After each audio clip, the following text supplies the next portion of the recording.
Welcome to the College Investor Audio Show, where we talk about the biggest issues impacting millennial money, from student loan debt to side hustles to building wealth. We will show you how to get out of debt so that you can build real wealth for the future. Greetings and welcome to the College Investor Audio Show. So glad you're a part of this today.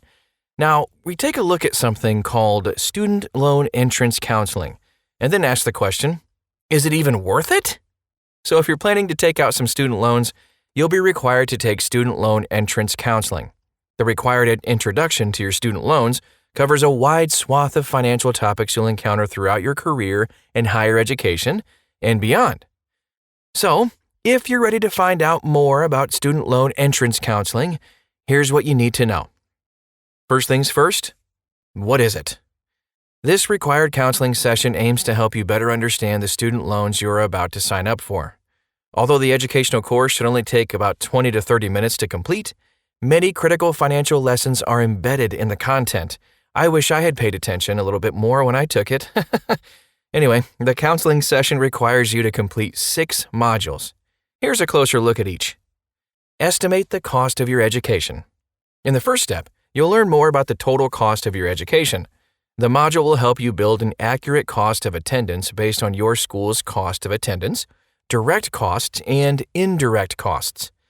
With a better understanding of your educational costs over a 4-year period, you can prepare yourself for funding the entire education. Paying for your education.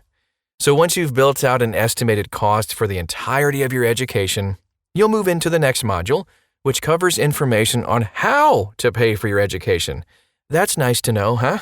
So at this stage, the course is going to cover which types of aid you won't have to repay.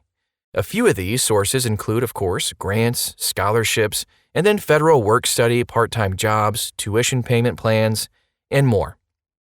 The system will encourage you to use these resources before tapping into student loans. After covering other funding sources, you'll take a closer look at the basics of a loan. The goal is to explain exactly how your loan balance will grow over time. Additionally, you'll take a closer look at the difference between federal and private student loans. As the focus of this course is on federal student loans, you'll see an emphasis on tapping into more affordable federal loans before exploring private student loans. Federal student loans.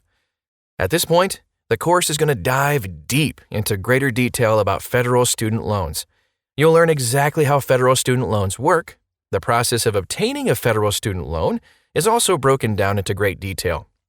From filling out the free application for federal student aid, better known as FAFSA, to signing a master promissory note, the course takes you through the step-by-step process.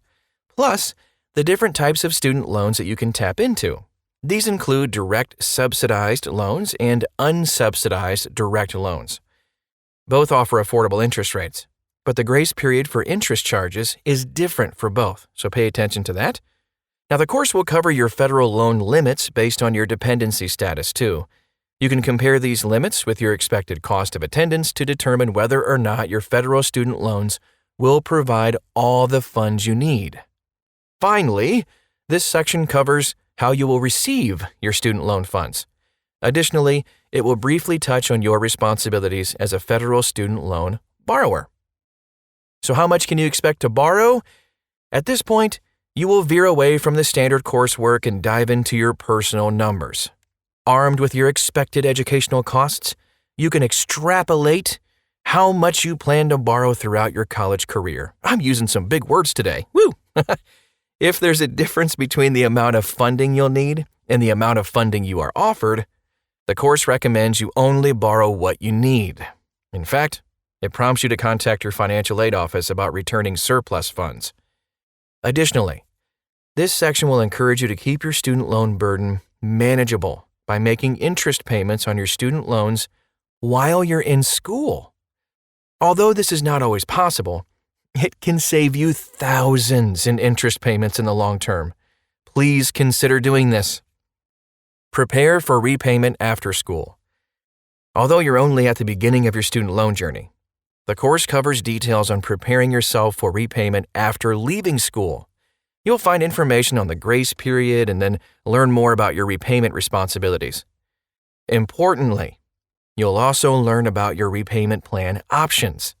In some cases, you can choose an income-driven repayment plan as an alternative to the standard 10-year repayment plan. And then it goes into the consequences of not repaying student loans. This is last, but certainly not least. The counseling will explore the consequences of not repaying your loans. The course recommends contacting your servicer if you cannot meet your monthly payments to consider an alternative before your loans fall into delinquency or default. Just never let that happen.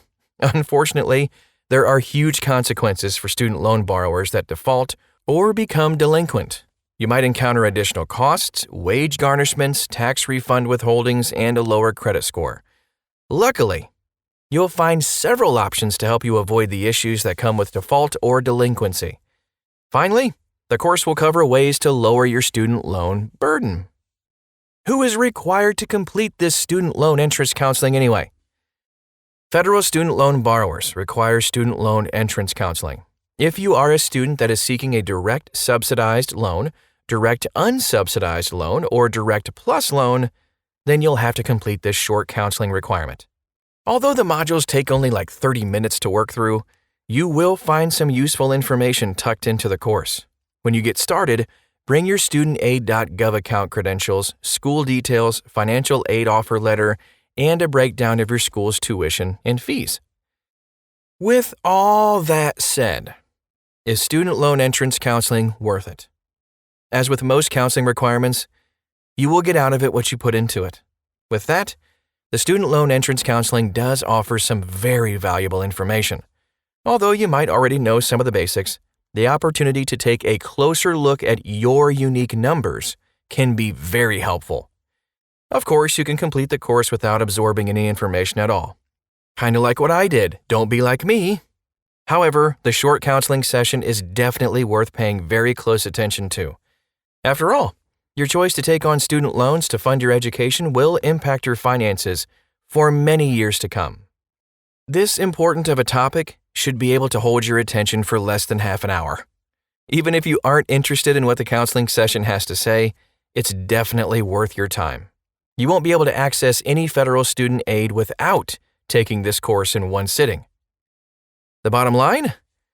If you're ready to complete your required student loan entrance counseling, you can sign up for the counseling through the Federal Student Aid site. We have a link at thecollegeinvestor.com.